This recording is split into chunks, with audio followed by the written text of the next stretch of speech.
24 hours' journey by rail northward from Bombay, in the rolling hills of Rajputana, is the city of Udaipur, capital of the state of Mewa.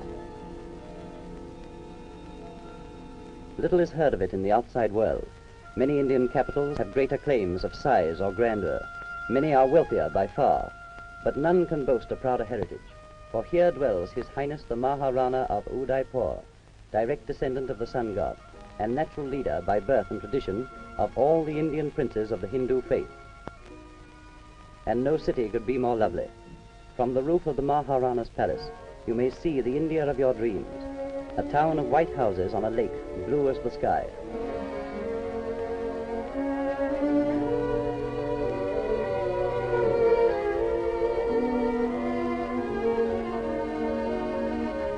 Udaipur is surrounded by a strong defensive wall, which in the 16th century barred the way of the Mughal emperors in the great Mohammedan invasion.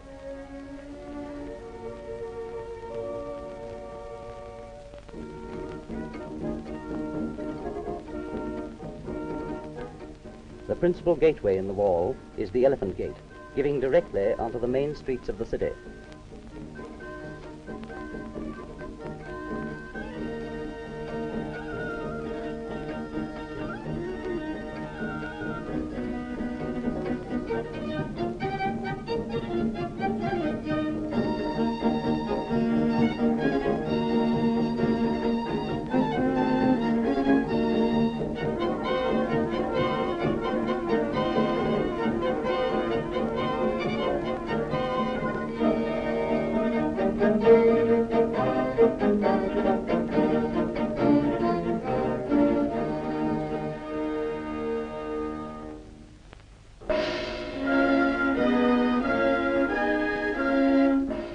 In the center of the town is the massive temple of Jagannath, its towers elaborately carved with the figures of animals by craftsmen of long ago.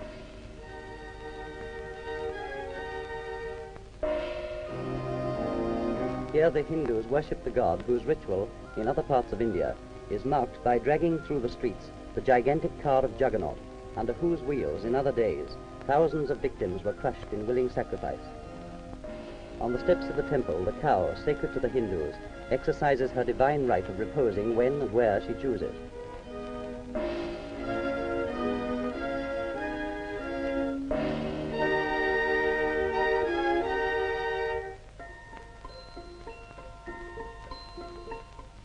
Here too we find the sadhus, professional holy men, each with his pitch close to the temple, passing the sunny days in a pleasant stupor of contemplation, and relying for their livelihood on the charity of the faithful.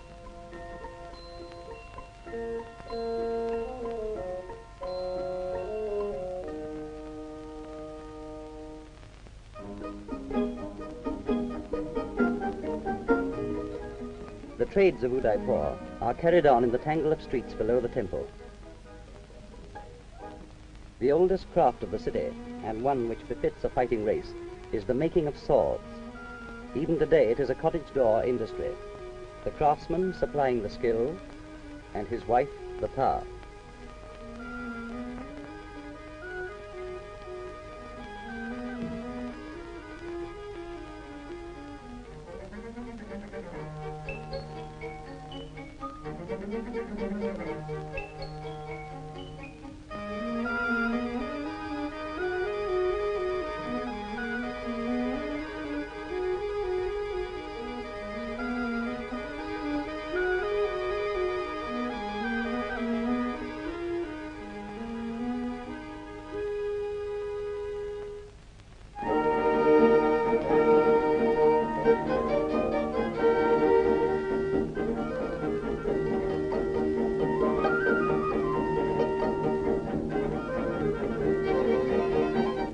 Then there are the silversmiths, doing a prodigious trade in bangles, anklets, and earrings of Indian silver, heavily wrought.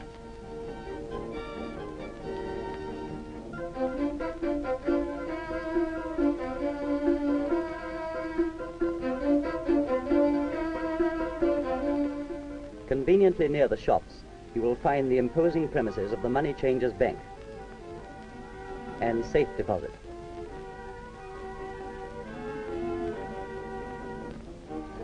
Really large sums, of course, are kept in the strong room and only produced when a big deal is contemplated.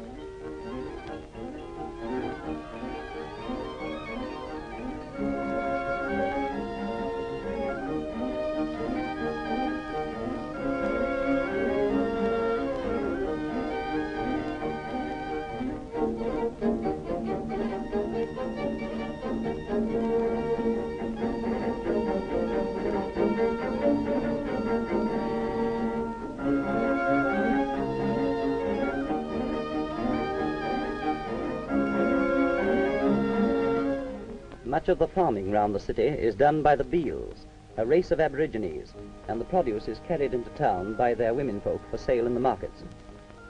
The many anklets worn by this woman are not a sign of vanity, but of safety first. They protect her against snake bite while working in the fields.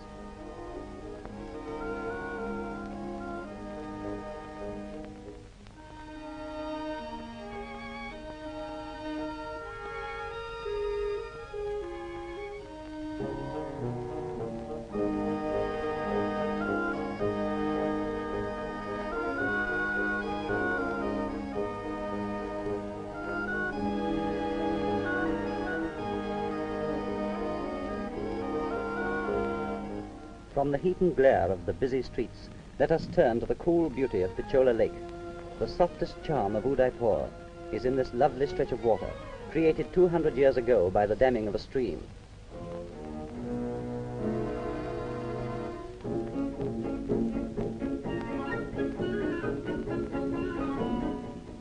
Here, throughout the day, the townsfolk come to the steps of the Ganga Ghat to bathe and wash, and to watch the children at play.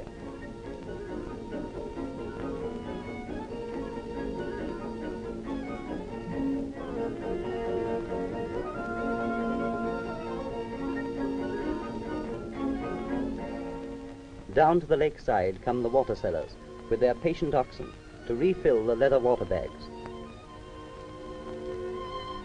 Rich and poor, humble and mighty, Pichola serves them all. The cool waters ripple gently round the white marble walls of the summer palace that gleams like a jewel on the bosom of the lake.